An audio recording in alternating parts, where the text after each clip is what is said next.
Tes tes. Oke, jadi welcome back to Silent Trader Academy Channel ya. Jadi masih berjumpa kembali dengan saya Om Silent di kesempatan morning briefing hari ini ya, spesial tanggal 15 Februari 2021, tepatnya di hari Senin di minggu ketiga di bulan Februari. Oke, sebelumnya apa kabar teman-teman semua? Saya doakan kita semua dalam keadaan yang sehat-sehat walafiat. Amin. Lalu saya ucapkan juga buat teman-teman yang merayakan Imlek, saya ucapkan selamat Hari Raya Imlek. Lalu saya beserta keluarga mengucapkan happy long weekend juga. Bila teman-teman memanfaatkan long weekend, tetap jaga protokol kesehatan teman-teman. Karena bagus banget ya, beberapa hari terakhir saya cek di data dari Kemenkes di Instagram itu, data update COVID kita itu grafiknya sudah mulai menurun ya. Dari jumlah positif itu menurun, saya nggak tahu menurunnya sudah dari beberapa hari yang lalu, dan juga tingkat sembuhnya itu juga growth ya, stabil sampai growth ya. Dan lebih bagusnya lagi, tingkat sembuh dibandingkan dengan tingkat positif yang baru itu lebih banyak yang sembuh. So artinya ini sudah menunjukkan tren, ibaratnya grafik saham ini mungkin sudah mulai ada indikasi reversal trend, dan kita harapkan bahwa tren penurunan COVID ini benar-benar sudah mulai menurun ke depannya ya, sehingga kita benar-benar bisa beraktivitas 100% secara normal. Buat yang usaha bisa segera normal, buat yang mungkin mohon maaf sebelumnya dirumahkan ataupun ya di PHK dan lain sebagainya, bisa kembali bekerja ya, tidak dipotong gaji, tidak dipotong jam kerja dan lain sebagainya. Ya, kita doakan health issue ini, pandemik ini segera selesai. Oke. Seperti biasa ya, di morning briefing untuk awal minggu biasanya kita lebih banyak bahas cakupan market ya, market seminggu ke depan seperti apa, lalu agenda-agenda penting yang bisa kita pantau itu apa, lalu juga sektor-sektor potensial yang bisa kita lirik ya beserta sahamnya ya. Dan ya, special morning briefing di awal pekan, saya mungkin akan kasih rekomendasi-rekomendasi watchlist emiten-emiten yang mungkin teman-teman bisa jadikan referensi ya. Disclaimer on sekali lagi, tapi siapa tahu bisa bermanfaat. Teman-teman silahkan analisa ulang ya, trading sesuai dengan trading plan yang teman-teman sudah buat. Oke, nah kita langsung mulai saja. Saya akan bahas dulu terkait topik yang sudah di request ya. Om, pajak mobil, pajak untuk mobil baru 0% dimulai bulan depan. Ya, ini dulu sempat tarik ulur, ya sempat diajukan, ditolak, diajukan, ditolak. Sekarang sudah ibaratnya ketok palu, ya. Dan akhirnya pajak untuk mobilnya 0%. Nah, tapi teman-teman harus tahu, ya. Ini saya hapus dulu kali. Oke. Nah, teman-teman harus tahu, ya, ini kalau mau nonton silakan. Nah, tapi teman-teman harus tahu ya, jadi yang dibebaskan dari pajak itu merupakan segmen kendaraan bermotor di bawah 1500 cc ya, dengan kategori sedan dan 4x2. Ya, saya nggak tahu nih 4x2 apa, mungkin kursinya ya. Sedan kan kursi maksimal kan 8. Oke. Nah, ini kebijakan berlaku Maret ya. Diskon PPNBM ini menggunakan skema, nanti teman-teman silakan baca ya. Jadi untuk 3 bulan pertama itu 100%, lalu 3 bulan berikutnya 70%, dan lanjut seterusnya ya. Harapan dengan insentif yang diberikan, konsumsi masyarakat berpenghasilan menengah ke atas akan meningkat, sehingga meningkatkan utilisasi industri otomotif dan mendorong pertumbuhan ekonomi di kuartal pertama di tahun ini. Nah, ini sebenarnya main highlight yang harus kita pahami ya. Mendorong pertumbuhan ekonomi di kuartal pertama. Nah, lalu teman-teman nanya, apa hubungannya dengan mobil? Ya, jadi saya nggak ada datanya, tapi saya dulu pernah baca datanya bahwa industri otomotif ya, mobil terutama, ini salah satu penyumbang terbesar ekonomi kita. Oke. Dari sisi konsumsi, ini salah satu penyumbang terbesar ini dari sektor otomotif. Itu yang harus teman-teman pahami. So, kenapa pemerintah dalam tanda kutip mempercepat ya agar diberlakukan PPN BM 0% ini, agar ya kita masyarakat ini daya belinya kembali meningkat. Wah, contoh nanti teman-teman baca misalnya expander yang dulu 300 sekarang 250 juta. Diskon nih kalau ibarat saham. Ya, karena ya 3 bulan lagi nggak ada diskon. Ya kan belum lagi dapat promo cashback dari dealer dan lain sebagainya, ya beli. Nah, itu salah satu tujuan dari pemerintah. Untuk apa? Balik lagi kuartal pertama kita mau di-safeguard agar ke jalur positif. Itu mungkin salah satu tujuannya. Ya, meningkatkan daya beli dan ketika daya beli meningkat secara tidak langsung akan meningkatkan pertumbuhan ekonomi. Nah, tetapi saya juga paham bahwa dalam sebuah kebijakan ini pasti ada pro dan kontra. Ya, salah satunya ialah ketika ya memang industri otomotif ini penyumbang ekonomi terbesar, tapi di satu sisi pajak yang diterima pemerintah dari sektor ini, sektor otomotif ini juga akan berkurang. Jadi efeknya domino, ya efeknya dua sisi, ya efek bagus dan efek kurang bagus itu bersamaan. Ya, dan ini yang harus kita pahami. Kedepannya, ya ketika ekonomi sudah stabil, pertama mungkin saja sektor lain yang dibebankan, ya. Jadi istilahnya apa ya, di hybrid, ya disilang. Jadi misalnya untuk sektor otomotif diringankan pajaknya, tapi nanti di sektor lain pajaknya ditinggikan. Jadi sistem silang lah istilahnya. Ya, itu bisa. Cuma saya nggak tahu, saya nggak update sih ya dunia perpajakan di kita seperti apa, saya nggak update, tapi logikanya seperti itu. Atau sekarang memang tidak di hybrid, tapi nanti ketika ekonomi sudah stabil, pajaknya mungkin entah sektor apa, entah pajak penghasilan lah, entah penghasilan badan orang pribadi itu dinaikkan. Mungkin saya berasumsi seperti itu. Ya, karena sektor apa penerima negara terbesar itu dari pajak salah satunya. Dan ketika salah satu sektor yang nyumbang gede ke negara dari pajak itu otomotifnya dicabut, ya, maka ini tentu akan mengurangi pendapatan negara. Jadi efeknya domino.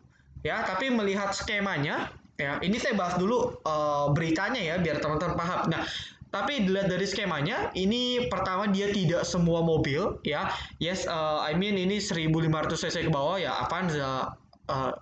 Avanza, lalu juga R3, Mobilio, BRV, ya pokoknya sekelas mereka itu diskon. Tapi kayak mobil-mobil SUV seperti Pajero, Fortuner, Innova yang cc-nya 2000 lebih itu enggak. So, apa namanya, ini apa ya istilahnya ya, ini nggak akan berdampak gimana-gimana juga, ya nggak akan berdampak gimana-gimana karena tidak semua mobil, tidak semua kendaraan itu dibebaskan.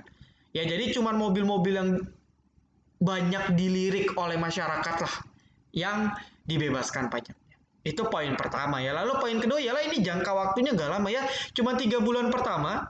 Oh sorry, di bulan pertama ya, di bulan pertama 100%, 3 bulan berikutnya 70%, 3 bulan terakhir 50%. Jadi setelah kurang lebih setahun ya normal lagi. Jadi ini cuma stimulus jangka pendek. Bagus nggak? Ini bagus. Menurut saya untuk jangka pendek, terutama ke pasar modal kita ini bagus. Ya, oke. Kenapa bagus? Ya simply saja. Ya ketika ada stimulus, ini kan stimulus sebenarnya ya. Daya beli meningkat, harapannya ketika daya beli meningkat, ya pertumbuhan ekonomi meningkat akan direfleksikan oleh pasar modal, yaitu IHSG. Karena IHSG, pasar modal itu leading indicator dari ekspektasi para investor. Kurang lebih seperti itu. Jadi semua ada kaitan. Nah, lalu sektor apa yang menarik? Ya gampang, sektor otomotif. Sektor apa yang menarik? Akan kita bahas sebentar lagi. Ya, nanti saya akan bahas market dulu, baru nanti kita akan bahas sektor otomotif yang bisa kita lirik. Oke? Oke, kita lanjut. Nah, lalu berikutnya, sebelum saya mulai, saya mau menginformasikan ya bahwa ini ada lomba, ya ada turnamen. Jadi dari kami VIP Silent Trader, dari Silent Trader Academy, ini charity turnamen. Jadi segala biaya registrasi ini disumbangkan 100%. Oke, jadi cuma just for fun saja untuk mengakrabkan kita, ya. Jadi silakan dibaca posternya, udah saya share di grup Telegram kami juga, ya. Hadiahnya juga ya nggak kecil nggak gede, tapi karena ini charity harusnya it's okay ya. Anda sambil bermain, sambil have fun, sambil membantu orang, kalau menang dapat VVIP. Jadi ini plus plus plus plus plus kayak gitu ya. Untuk detailnya Anda silakan chat ke staff kami, staff Silent, untuk info lebih lanjut. Nah, buat teman-teman ya, buat teman-teman yang udah punya timnya langsung daftar saja ya. Kita 16 tim. Oke, jadi ketika sudah regis 16 tim, close ya. Dan kalau ini sukses ya mungkin akan diadakan big event yang lebih besar lagi. Ya, bisa saja mungkin e-sport yang berbeda, ya PUBG ataupun apalah. Ya saya juga nggak paham sih e-sportan. Oke, yang mau silakan, yang mau join VVIP juga silakan ke staff kami. Ya, ke staff Silent silakan tanya-tanya. Link untuk join Telegram ada di deskripsi video ini. Oke, nah lalu kita akan mulai dengan pembahasan market. Ya, bisa Anda lihat kalau Anda stay tune beberapa morning briefing kita terakhir, saya sudah bilang skenario ISG ada 3. Ya, skenario pertama akan bentuk pola W. Oke. Skenario kedua ialah dia bentuk head and shoulders, ya bearish trend. Yang ketiga ialah dia bukan bentuk sih ibaratnya. Yang ketiga adalah dia sideways, ya. Dia sideways bertahan di atas 2 garis merah ini dan dia melanjutkan kenaikannya. Ya, jadi ada 2 skenario, ada 3 skenario, 1 2 3. Sejauh ini per minggu ini, ya, ini masih probability besar itu 3 1 2. Jadi probabilitas ketiga, probabilitas ke-1, probabilitas kedua. Ya, kenapa? Pertama, belum ada berita jelek lagi yang muncul. Ya, setelah di awal-awal akhir bulan struggle gara-gara memanasnya perang dagang, lalu ya kekecewaan terhadap pemerintahan Joe Biden dan lain sebagainya. Ya, tapi berita itu perlahan sudah mulai hilang. Itu satu. Yang kedua ialah penerbitan ya ataupun laporan-laporan keuangan yang juga mungkin akan rilis di beberapa minggu ke depan. Ya, meskipun biasanya sih lebih banyak terbit di akhir Februari atau sampai Maret. Ya, Februari Maret. Kalau sampai April biasanya perusahaannya kena sanksi. Oke, jadi Februari Maret ya dengan asumsi meskipun jelek ya mungkin mayoritas akan struggle laporan keuangannya, tapi ada beberapa saham yang mungkin akan superior. Nah, ini perusahaan-perusahaan ini sudah kita screening di VVIP Silent Trader. Ya, nanti saya kasih bonus 1 sahamnya. Ya, nanti. Oke, nah lalu yang kedua ialah stimulus Joe Biden yang katanya sudah mau cair. Ya, nanti teman-teman silakan baca sendiri beritanya. Lalu ya, ini ada stimulus dalam negeri terkait pajak mobil. Nah, ini stimulus-stimulus kecil ini yang mungkin setidaknya membuat kita lebih tenang bahwa koreksi market besar-besaran ini lebih kecil probabilitasnya. Ya, saya nggak bilang nggak mungkin. Kita bicara probability. Ya, di market ini semua probability. Kemungkinan, mungkin naik, mungkin turun, mungkin sideways. Ya, jadi probabilitasnya mana yang lebih besar? Sejauh ini lebih besar skenario 3. Skenario 3 apa? Dia sideways. Ya, ingat kalau saya butuh 5 candle untuk confirm dia breakout. Ini kan breakout ini. Ya, dia breakout, resisten cukup kuat. Lalu dia sudah testing pullback 1 2 3 kali. Kalau misalnya sampai 5 6 candle kuat, maka harusnya masih lanjut bullish. Meskipun pola market ini harus Anda ketahui, meskipun pola market itu jarang seperti ini. Terkesan head and shoulders lalu langsung rally. Jarang saya melihat sebenarnya. Ya, cuman kita lihat price action saja, ya nggak perlu spekulasi lebih jauh. Ya, tapi tetap ada yang harus kita waspadai. Ya, jadi di samping skenario 3, skenario 1 juga merupakan skenario yang sangat amat mungkin terjadi. Kenapa? Ya, karena kalau kita bicara dari sisi pesimistis, sekarang market kita ini ke retrace atau kurang lebih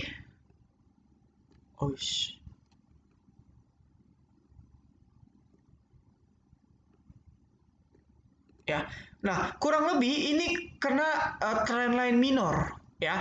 Market kita ISG ini kena trendline minor di sini dan candle terakhir ini sudah pas-pasan mendekati area trendline minornya. So, yang saya takutkan ialah terjadi rejecting di sini. Artinya dia nggak kuat breakout, lalu dia akan membal ke bawah dulu.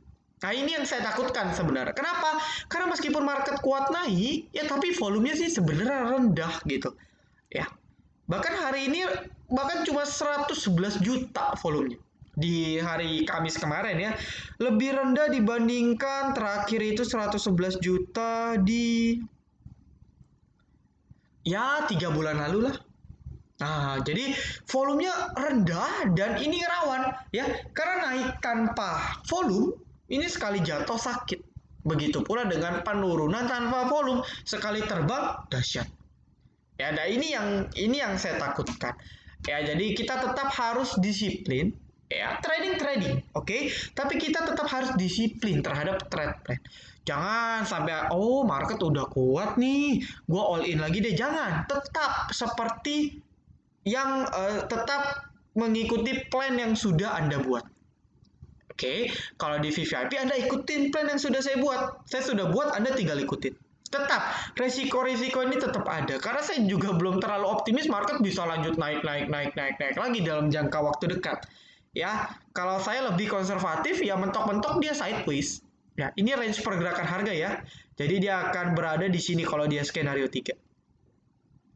Ya, kalau nggak kuat dia akan skenario 1. Dia akan turun, rejecting ke sini di sekitar 6.000 sampai 6.100, baru nanti coba breakout. Itu lebih bagus, teman-teman. Ya, jadi kalau Anda perhatikan kayak gini nanti polanya. Ya, mirip seperti di bulan September.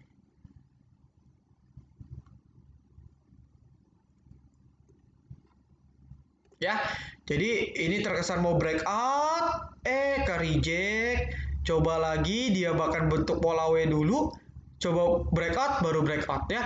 Habis rally breakout pun dia sideways dulu, baru nanti dia breakout lagi.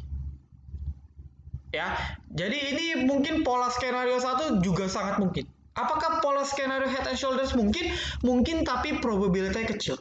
Ya, jadi buat yang nanya gimana insight market, sejauh ini kurang lebih seperti itu pandangan saya. Bisa benar, bisa salah, bisa berubah sewaktu-waktu tergantung kondisi market dan juga berita. Ya, jadi per sekarang kayak gini, per besok ya beda lagi. Kayak gitu. Jadi Anda harus tetap update. Ya, kenapa harus update? Untuk mewarning kita agar lebih berhati-hati dalam trading. Seperti itu. Ya, sudah clear ya. Nah, lalu ketika sudah clear, saya tidak akan berbicara banyak. Kita akan langsung saja bahas terkait emiten-emiten otomotif. Nah, sebelum ke otomotif, ya sebelum kita bahas ke emiten, Anda harus tahu dulu. Ya, jadi kurang lebih kalau otomotif, saya selalu menggambarkan itu jadi dua sektor lah. Ya, pertama adalah sektor dari si produsen dan agen ataupun distributor. Ya, lalu yang kedua ialah dari bagian supporting ataupun suku cadang bahan baku. Oke, jadi ada dua nih, yang benar-benar ngerakit manufakturnya, yang buat mobilnya, kerangkanya ataupun sebagainya, yang distribusinya sekaligus. Yang sektor kedua ialah yang cuman jualannya supply mur, engsel pintu mobil, ataupun apa sih kalau di mobil ada yang apa tuh buat hujan tuh, kipas hujan ya, dan lain-lain sebagainya. Nah, jadi kita akan bahas nih sektor-sektor apa aja yang potensial. Ya, nah kalau kita ngomong produsen ya ataupun teman-teman yang mau berinvestasi, ya sudah asik. Ya ini ibaratnya blue chipnya otomotif. Dengan market cap dan penjualan yang luar biasa, tentu ASI akan diuntungkan. Memang kalau secara keuangan nggak akan tercermin dalam waktu dekat. Ya ini akan berimpact ya mungkin di laporan keuangan tahun depan, di 2021, baru kerasa. Ya jadi nanti 2021 lebih bagus dibandingkan 2020. Ya atau kuartal Q1 21 lebih bagus dibandingkan Q1 20. Kurang lebih begitu. Jadi dalam jangka dekat nggak akan kelihatan. Ya cuman sahamnya aja yang akan leading indicator untuk naik duluan. Ya selalu pasar modal itu selalu leading indicator. Oke, ASI. Cuman saya pribadi nggak nyaranin sebenarnya. Cuman kalau mau aman ASI. Ya, jawabannya simpel lah. Ya, Anda cari aja, ketik di internet ASI bagus untuk invest, gak pasti rata-rata jawabnya bagus. Ya, atau Anda ketik rekomendasi saham blue chip untuk investasi, pasti salah satunya ada ASI. Ya, ini saham favorit meskipun saya nggak tahu apa sih yang difavoritkan. Ya, karena pada dasarnya investasi kan incernya dua, capital gain dan dividen. Apakah dividen ASI gede? Enggak. Ya, nggak gede, biasa saja, tapi rutin memang, cuman nggak gede. Lalu kedua, capital gain. Ya, kalau Anda lihat, kalau Anda lihat dari tahun ke tahun, jadi di situ-situ aja. Nah, ini lihat dari sini ya, dari 2012 naik tuh. Capital gain apa yang kita incar? Nah, jadi ASI saya nggak rekomend. Tapi kalau mau aman, ASI. Ya, nah kalau Anda mau spekulasi, Anda bisa pantau IMAS. Oke, Anda bisa pantau IMAS. Nah, IMAS dari valuasi murah banget. Ya, meskipun ya saya tipenya nggak suka berinvestasi di sektor otomotif. Jujur saya nggak suka, nggak terlalu suka. Meskipun ada, saya nggak akan masuk dana besar di perusahaan otomotif. Tapi IMAS bisa kalau kita ngomong investasi. Ya, Indo Mobil Sukses Internasional. Oke, nah lalu kita cek teknikalnya. ASI saya nggak bahas ya. Kita bahas yang lebih legit aja. Nah, ASI. Ya, kita cek aja nih dari dia technical rebound. Ini siapa aja sih? Ya, kita cek. BTW, IMAS ini merupakan saham sunmologi ya. 100% dalam kurang lebih 1 bulan. Swing kita 100% dalam waktu 1 bulan. Ya, direkom gratis juga di VVIP.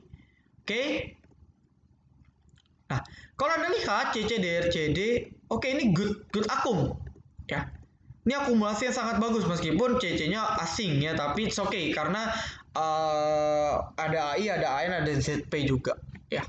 Nah, lalu kalau kita lihat uniknya ialah harga rata-rata bandar ya, let's say kita bisa bilang AN dan AI ya.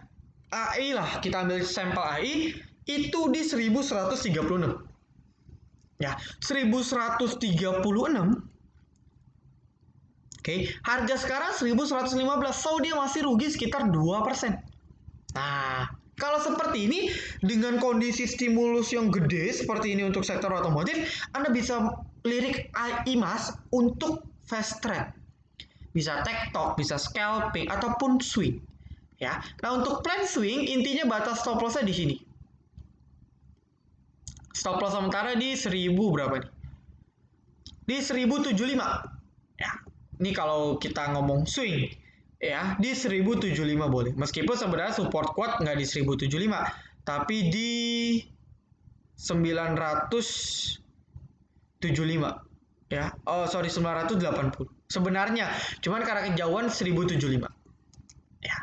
Target berapa? Ya, target resist cukup lah 1200 dulu. Ini range pergerakan harga. Ya, untuk titik entry dan sebagainya Anda silakan ikutin sesuai dengan gaya Anda masing-masing. Ya, bandara masih bagus. Ini bisa Anda lirik. Karena IMAS ini kalau naik banyak kok. Ya, Anda bisa lihat 10%, 5%, 4%, 15%. Jadi IMAS sering naik bahkan belasan persen. So, nggak usah khawatir.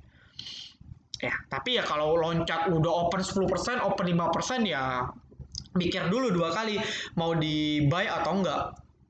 Ya, takutnya Anda beli di pucuk nanti. Mau gimana pun, sentimen ini temporary, teman-teman. Ya, nggak usah hype, nggak usah ngarep dia arah 7 hari 7 malam, nggak usah. Anda manfaatin trading 1-2 hari, habis itu dia akan kembali ke jalur masing-masing. Kalau memang jalur dia mau uptrend lagi, dia akan naik. Kalau memang tidak, dia akan turun. Simple. Jadi cuman momentum sesaat ya. Ini kita manfaatkan yang namanya trade on news. Ya, bukan buy on news, sell on news, tapi trade on news. Oke, trading ketika ada suatu berita, scalping, ya, tetap pakai batas stop loss, ya. Oke, itu IMAS.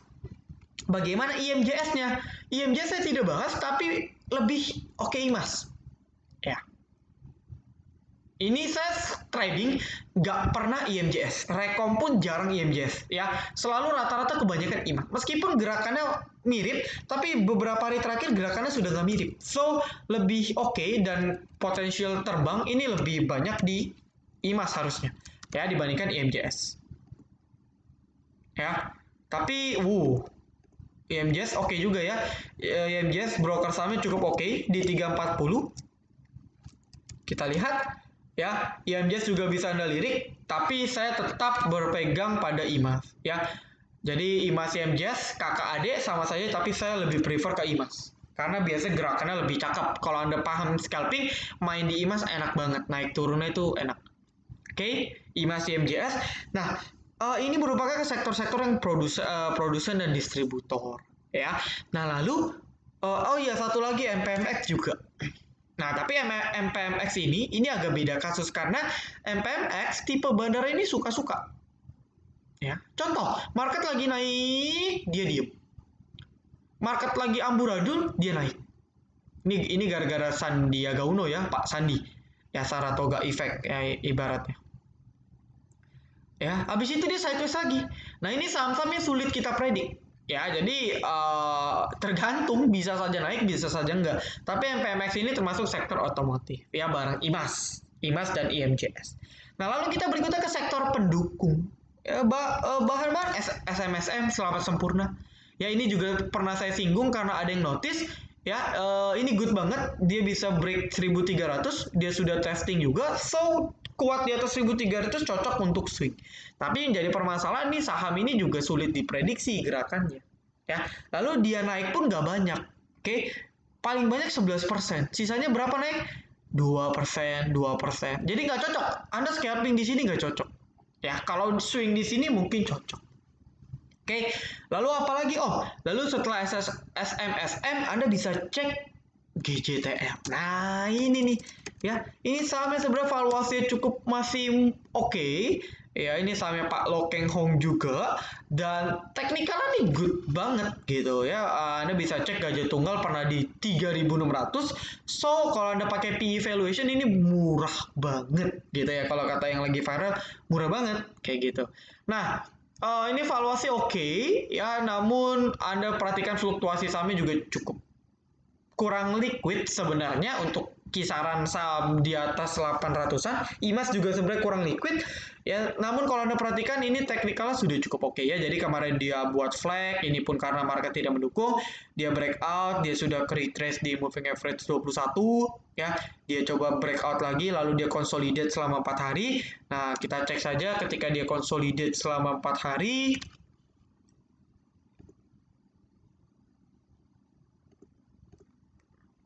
Ya, di sini terlihat ada ZP dan YB yang akum cukup oke.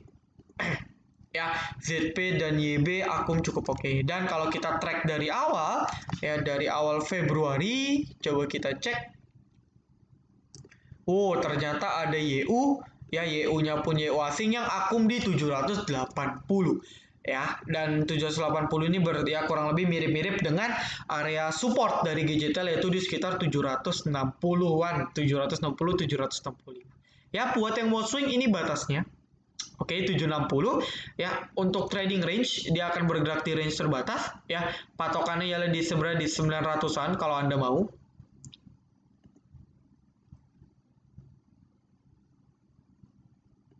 Ya. Oke. Oke, sebentar. Wah, ini kenapa ini? Oke, tadi ada gangguan koneksi. Ya, padahal udah malam ini saya recording masih koneksi. Nah, tadi sampai mana digital ya? Intinya adalah range di sekitar 900, 810 nih range sideways-nya. Bisa breakout 900 ini good banget. Ya, ini weekly-nya oke. Untuk swing ini masih oke. Ya, jadi Anda bisa mungkin lirik. GJTL juga kalau naik nggak tanggung-tanggung ya bahkan tidak jarang naik sampai puluhan persen. Ya, 10%, 20%. Oke, Anda bisa lirik, tapi GJTL juga kurang liquid ya, nggak bisa masuk dana gede-gede banget juga. Takutnya Anda ngeluarinnya harus cicil, nggak bisa langsung karena biasanya untuk GJTL ya, oh ini sudah cukup liquid. Biasanya kalau normal itu dia cuma 1000 2000 per lantai. Jadi Anda modal miliaran nggak cocok masuk sini. Nah, lalu satu saham berikutnya ini ialah auto. Ya, ini ibaratnya kalau sektor pendukung dari otomotif ini Astra Auto Part ini market leader menurut saya. Ya, jadi kalau Anda lihat hampir semua merek dagang dari mobil ya ataupun kendaraan bermotor ini suku cadangnya disupport oleh Astra Auto Parts. Saya belum open sih dia punya data suku cadang apa aja secara spesifik, tapi mayoritas itu dari auto.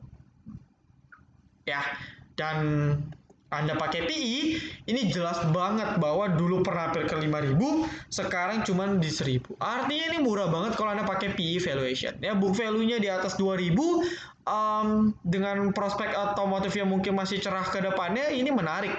Ya, tapi memang lebih cocok untuk diinvestasikan. Ya, jadi kayak ASI tadi, ASI, GJTL, IMAS, auto itu bisa diinvestasi ya. Nah, kalau untuk trade Anda bisa GJTL ataupun IMAS-nya. Oke, nah ini dua saham yang mungkin Anda bisa lirik untuk perdagangan besok di sektor otomotif. Nah, lalu sektor lain gimana? Sektor lain saya nggak bisa ngomong banyak sebenarnya, ya tetapi karena ini baru awal bulan, awal minggu saya nggak bisa berkomentar banyak, tapi pada intinya, farmasi, ya saya baru ingat. Oke, kita akan bahas sedikit farmasi.